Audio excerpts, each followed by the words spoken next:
What's up, guys? This is Taking the Field with Stevie Mack, and on this episode, a little bit later on in the show, we're going to finish up talking some Athletes Unlimited Lacrosse.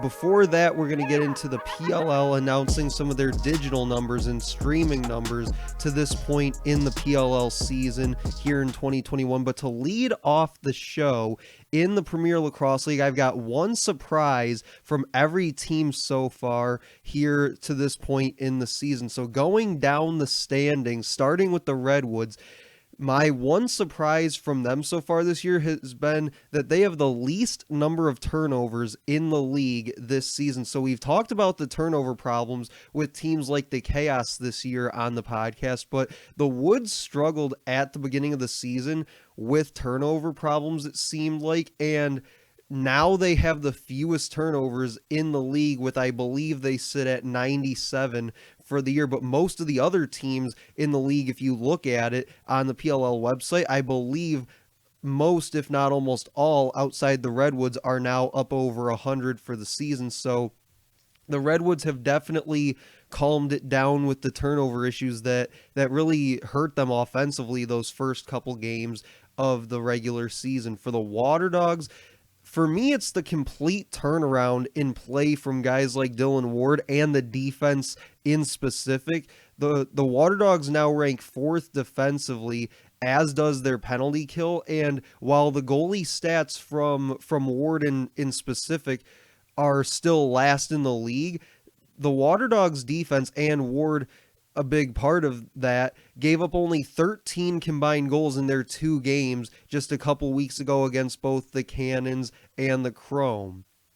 For the Atlas, my one surprise is the rookies. I mean, you look at guys like Danny Logan, he in the past several games has emerged as, I think, one of the better young short stick D mids in the league. A guy like Jake Caraway really helped carry the offense in the absence of Jeff Teat, and now that a guy like Jeff Teat has arrived, he's now tied for the team lead in points, and he has the team lead in assists, and he's played 2 less games in the process. And even if you want to throw in a guy like JD Colarusso, who's listed on the Atlas's team page as a rookie this year in the PLL, you can include him as well for his performance against the Chaos and how well he played in that game. So again, the rookies to me have been the surprise for the Atlas, because I don't think that many people thought the Atlas would be this good this fast. And I think in particular some of these rookies being the kind of impact players that they've been for this club. But you even go back, Tucker Durkin said it recently. He said that they didn't have their full game plan, their full arsenal implemented that first game against the Archers, and that loss really shook them up, and it was really a wake-up call for that team to make those adjustments, like I mentioned way back at the beginning of the year on the podcast, being able to make those adjustments to improve game to game and really start to implement the things that they wanted to be able to do. And yeah, having a guy like Jeff Teat definitely helps in that regard once he arrived on the scene. But he being Tucker Durkin even said, we didn't have our full complement of what we wanted to do in that game, and it really hurt our ability to do much of anything in that game. So now you're starting to see that plan that Ben Rubior had is now starting to take shape, and they're getting better each and every week. And like I said, the rookies, a big part of that. The Whipsnakes for me is the fallout from Matt Rambo. Now, I mentioned before on the podcast that while the Whipsnakes are 4-2 and are very much, I think, in the thick of things in terms of postseason seeding, statistically they have not been one of the more sound clubs here in 2021. They rank top 4 in faceoff percentage and power play in specific, but they're bottom half of the league in offense, defense, goaltending, and penalty kill around the league. So I think that what Rambo did was, and I mentioned this on a past episode as well, but what I think Rambo did was he hid some of the inefficiencies of this club and kind of clutched their way to wins, where you can look at a game like week 3 against the Atlas when they won it in overtime in a game that I think you could argue the Atlas were possibly the better team that night, or even Carlson's last second winner a few weeks ago, where maybe it's a case of the Whipsnakes have just been extremely lucky at times, and without Rambo, perhaps that luck is a little bit harder to come by. So for the Archers, my biggest surprise has been the score differential that they've held this year, but more so focusing on the defense's role in that score differential. Now, you look at a guy like Grant Amon on offense, he has more assists than I think most players at his position have points. He has 18 assists and 26 total points, and a guy like Will Manny has 16 goals on the year, but the defense, I think, has played a major part in this Archers score differential. In their first 3 games of 2021, the Archers defense gave up just 7.33 goals a game, while the offense on the other end of the field averaged over 15.6 goals a game, which is more than double their scores against average in that same stretch. And Adam Gittleman has been absolutely fantastic in the cage this year at 61% on saves, and also has 3 points. He has an assist and that 2 bomb at the end of the game in Baltimore just about a month ago. And I think even after losing 3 consecutive games by 1 goal apiece, their score differential is still at plus 22, which is absolutely ridiculous to have. I think it's about the same, if not better, than what we saw from the Whipsnakes in the championship series in terms of score differential. So even despite some of their struggles these past few games and losing those close games in Cannon's fashion, as I've talked about before, their score differential is still just ridiculously good, and probably one that I think will be hard to mimic in the future. For the Chrome, their surprise for me has been Jackson Morrill, and this isn't anything that's saying that he isn't a good player or I didn't expect him to play at a high level coming into the league, but it's more surprising that as a 4th round college pick this year, he now leads the Chrome in points with 15 and is shooting 45% on the year, which is the highest percentage on the team for a player with 10 or more shots taken, because you can look at a guy like Ryan Terefenko, who's also a rookie, is shooting 50%, but he's only taken 4 shots. So Morrill leads the team in shooting percentage for players with 10 or more shots taken. So a lot bigger of a sample size in terms of shooting the ball. But his play, I think at times has also carried the Chrome this year. When guys like Justin Gutterding and Colin Heacock were slow to get going this season, and they also sustained injuries to key players like Jordan Wolf, having a guy like Morrill kind of step up and say, I want the ball, I'm going to go score, I'm going to go make things happen. Having a guy like that on your team, especially as a rookie, is definitely a big boost to your club. For the Chaos, my one surprising thing is their struggles at certain aspects of the game, like face-off and offense in particular. The Chaos are 7th at the stripe at 39% on the year, and have only had one game really where the stripe went in their favor, which was against the Cannons a few weeks ago, and Max Adler was over 60% in that game. Offensively, the Chaos are also ranked 7th, and they're 6 goals behind the next best team.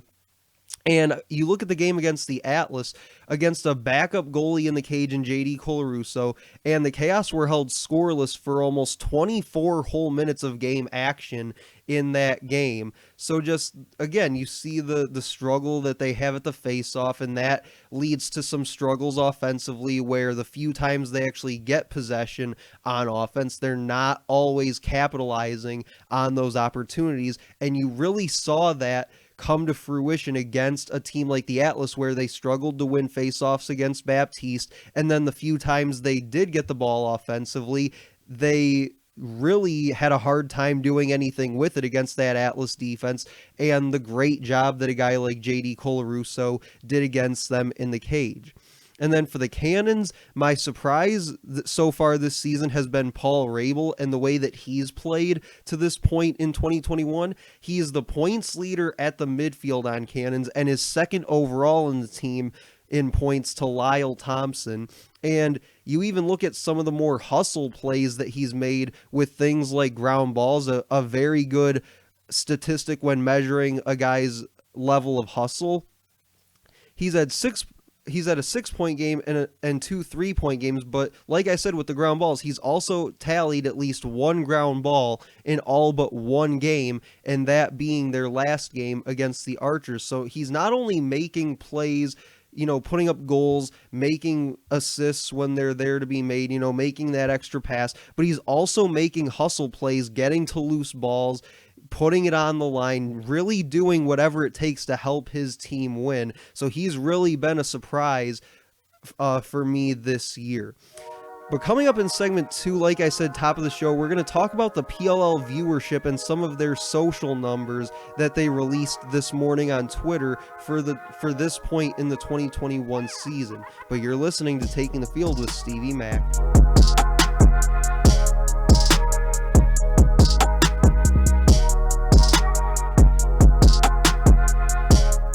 Welcome back, Taking the Field with Stevie Mack, segment 2 of 3 on the show. I mentioned at the top of the show a little bit later on, we'll get into some Athletes Unlimited Lacrosse getting underway here. July 23rd will be the first ever games played in the Athletes Unlimited League, But to get to this topic, segment 2, we're going to talk about PLL viewership. They released the ratings numbers here this morning on Twitter. The PLL is seeing some major numbers boosts across things like streaming, TV, and their social media channels. On NBCSN, their ratings are up 30% from 2019 as a whole, and the All-Star Game itself this year drew in 391,000 fans, which is the second highest viewed game in league history. And through week 5, they're up 165% in minutes live streaming on Peacock compared to the entire 2019 season, which back then was on NBC Sports Gold. And this year compared to 2021 with the 2020 with the championship series, they're up 85% in live streaming this season.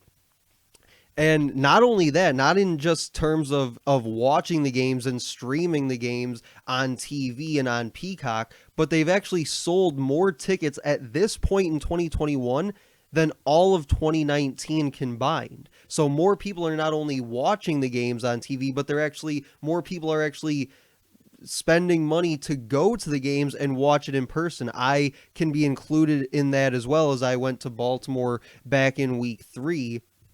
And their total social media impressions sit at 226 million for the season, with, I believe it was 58 million coming off Instagram alone. So we've talked about it before on the podcast, and it's also a major talking point on Lacrosse Twitter, is finding ways to engage with more people to put the sport of lacrosse in front of their eyes and get them engaging with the sport and the people around the sport. And what you're seeing from the PLL is that social media is a great way to gain a following and to gain viewership around your product, whatever that is. And in this case, it's the sport of lacrosse, and more specifically at the professional level.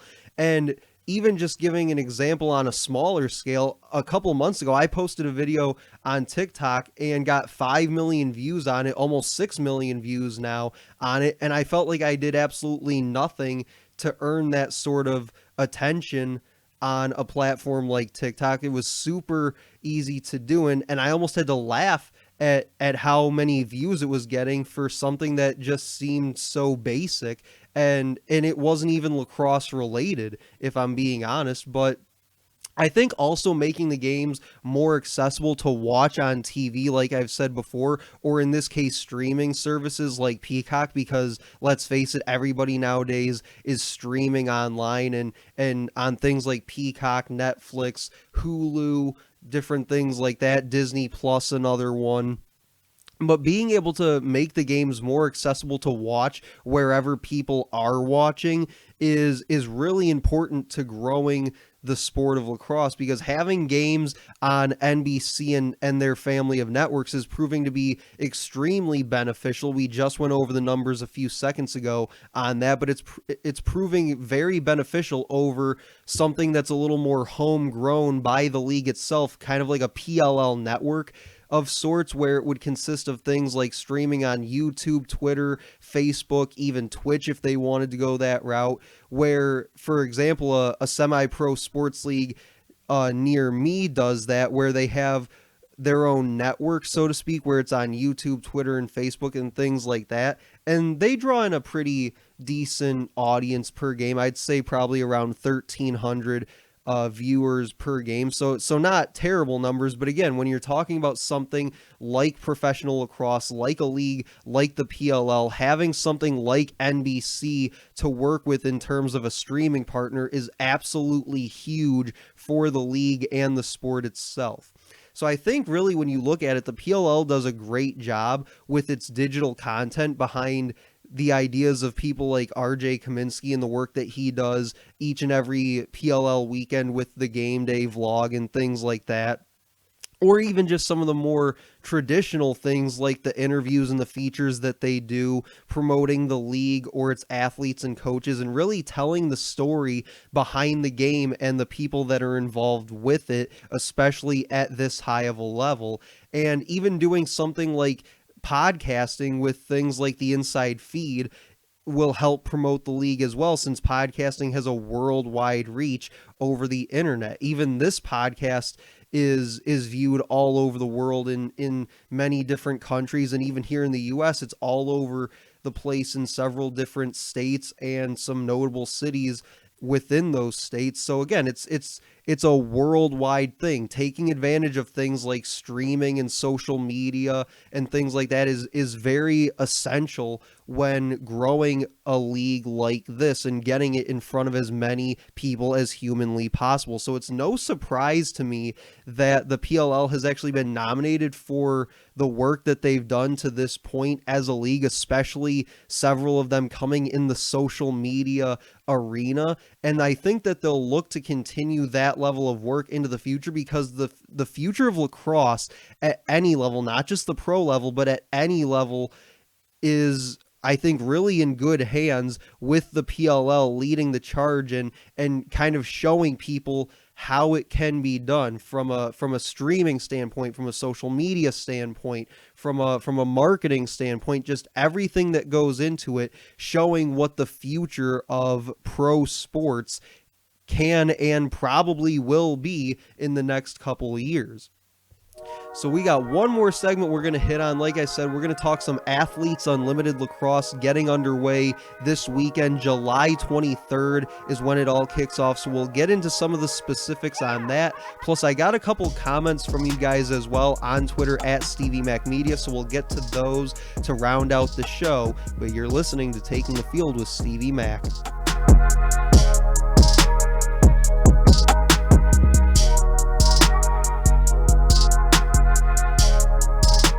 All right, welcome back. Taking the Field with Stevie Mac. Final segment of the show here on a Thursday. We're still in a bye week for the PLL, but I said before the break I wanted to get to this Athletes Unlimited women's lacrosse stuff. We're going to break it down a little bit, give you the information that you need to know ahead of the opening weekend here on July 23rd.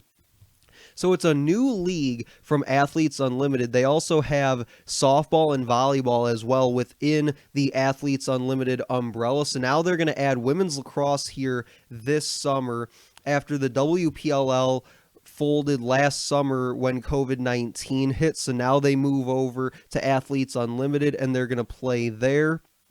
And really, Athletes Unlimited to me is very innovative in the way that they play their games, and the same can be said for softball and volleyball as well. This isn't just exclusive to women's lacrosse, but the best way that I can describe it is real life fantasy sports in a sense, because in each game, players can earn or lose points based on their performance. So things like goals and assists, will earn you points, whereas things like turnovers will lose you points. Even for the goalies, things like goals against will count against their points as well. And the teams can actually earn points as well for each quarter that they win based on score. Or if you wanted to go to things like softball, each inning that they win, or with volleyball, each set that they win, I believe, is points towards your team. But here for lacrosse, it's going to be every quarter that you win by score is going to be points to your team for your overall score.